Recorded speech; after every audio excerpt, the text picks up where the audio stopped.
കാര്യങ്ങളൊക്കെ ഞങ്ങളുടെ കാര്യങ്ങൾ ഇപ്പൊ നിങ്ങൾ അറ്റത്ത് ഒരു കത്രിക കൊടുത്തില്ല, കത്രിക പൂട്ടുണ്ട്. ഒതുക്കത്തിൽ നിന്നില്ലെങ്കിലേ അവര് ഊക്കി വിടും. ആ കത്ത് അങ്ങനെ അങ്ങനെ പറയാ. ആര് പറഞ്ഞു? നിങ്ങൾ ശരിക്കും പറഞ്ഞ കൊറേ വേർഡ്സ് ഇങ്ങനെയുള്ള ഓരോ നിങ്ങളൊക്കെ പോയി വലിയ നിലകളിലായി. എനിക്കുള്ളടാ ഒരുപാട് സ്വപ്നങ്ങൾ. അമ്മായി തന്തമാരുടെ അടുത്തുനിന്നാണ് ഇതില് വരുന്നത്. അമ്മായി ഇനി കുറച്ചു നേരം റെസ്റ്റ് എടുത്തോളൂ. എങ്ങനത്തെ ഞാൻ ആദ്യമായിട്ട് ഇങ്ങനെ ഈ ഒരു കേസ് കൊടുക്കണം പിള്ളേച്ചാ, പോലീസ് അന്വേഷിക്കട്ടെ. അതെന്താ ഈ നാട്ടിൽ ക്രമസമാധാനം ഇല്ലാതായോ? ഈ അമ്മായി തന്തമാരുടെ അടുത്തുനിന്നാണ് ഞാനുള്ളൂ ശരിക്കും ഈ വാക്കുകളൊന്നും ഇതാക്കിയത്. എവിടെന്നാ എങ്ങനെയാണെന്നൊന്നും നീ അറിയണ്ട, സംഗതി ഞാൻ അവിടുത്തെ ചെയ്യും.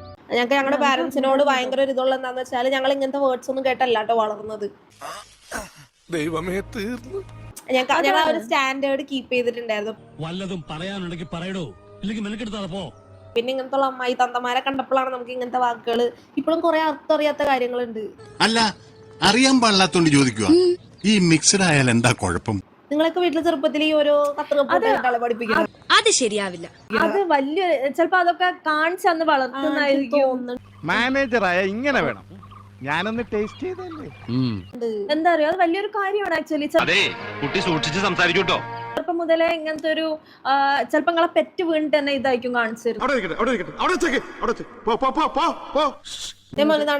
ആ പൂട്ട്, ഈ പൂട്ട്, അപ്പുറത്തെ പൂട്ട്, ആ കത്രിക. നിന്റെയൊക്കെ ശബ്ദം പൊങ്ങിയാൽ രോമത്തിന് കൊള്ളുകയല്ലേ.